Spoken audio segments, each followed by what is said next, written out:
Right now, the gap between the West and the East has never looked more obvious. One side is playing double overtime wars. The other is blowing a 22-point lead in a game they had no business losing.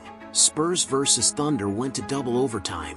Meanwhile, Cleveland collapsed in one of the most unlikely losses of the season.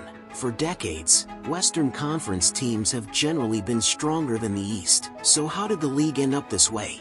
Most people trace the beginning of the East's decline back to the summer of 1996. The Hornets traded the 13th pick to the Lakers for Vlade Divac, allowing Los Angeles to land Kobe Bryant. Then, at the peak of his powers, Shaq left Orlando over contract disputes and headed west to join the Lakers. And meanwhile, Michael Jordan completed his second three-peat with the Bulls. Once that dynasty collapsed in 1998, the NBA's balance of power began shifting west, and never really shifted back. The Lakers rose immediately after landing Shaq. The Kobe-Shaq era made the playoffs 8 straight years and won 3 straight championships from 2000 through 2002, establishing the first dynasty of the new century. In 1997, the Spurs won the lottery and drafted Tim Duncan. In 1998, the Bucks selected Dirk Nowitzki with the 9th pick, only to trade him to Dallas. Then came another wave of generational stars: KD, Curry, Harden. Meanwhile, outside of LeBron, the East spent years without truly comparable elite superstars. During LeBron's 8-year run, plenty of talented young stars in the East, tired of repeated early playoff exits, eventually started heading west in search of better situations. That only accelerated the talent concentration in the West, while the East entered a prolonged talent vacuum.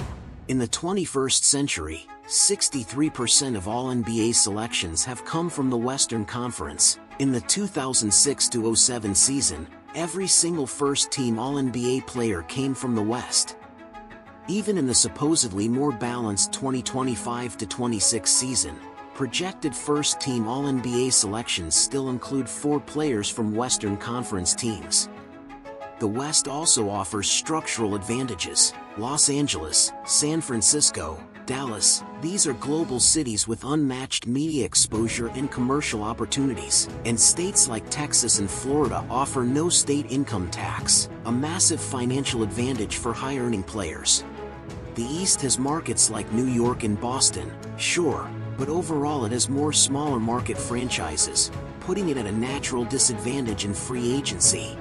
That geographic edge created a powerful snowball effect. Stars wanted to go west, which made Western teams stronger. That made the games better, which brought more attention, more revenue, better rosters, and even more stars. The cycle kept feeding itself.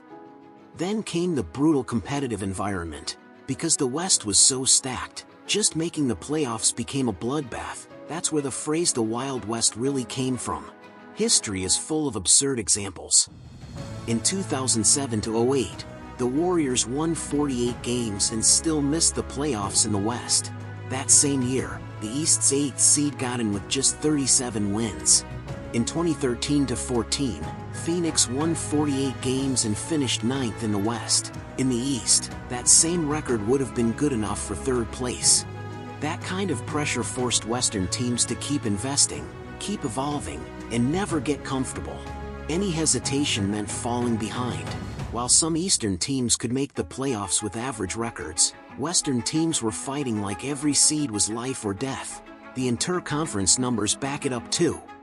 Since 1999, across 27 seasons, the East has posted a winning record against the West in only 3 seasons, and even then, only barely. The West has dominated most of the rest. Western teams have won 18 championships in that span. The East has won just 9. The playoff gap looks even harsher. In the 2026 playoffs, the West's top-seeded Thunder ripped off 8 straight wins to reach the conference finals.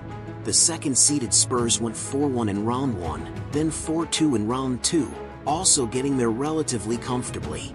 Meanwhile, the East's top-seeded Pistons needed 7 games just to survive the 8th-seeded Magic and nearly became the victim of a historic upset. Then they went through another brutal Game 7 in round 2 before losing to Cleveland. The East's second-seeded Celtics blew a 3-1 lead and got bounced in the first round. The gap may continue for now, but conference power has always moved in cycles, like tides rising and falling. Eventually, time changes everything, and maybe sooner than we think. With a new generation rising and the basketball winds shifting, that wall between East and West will finally come crashing down.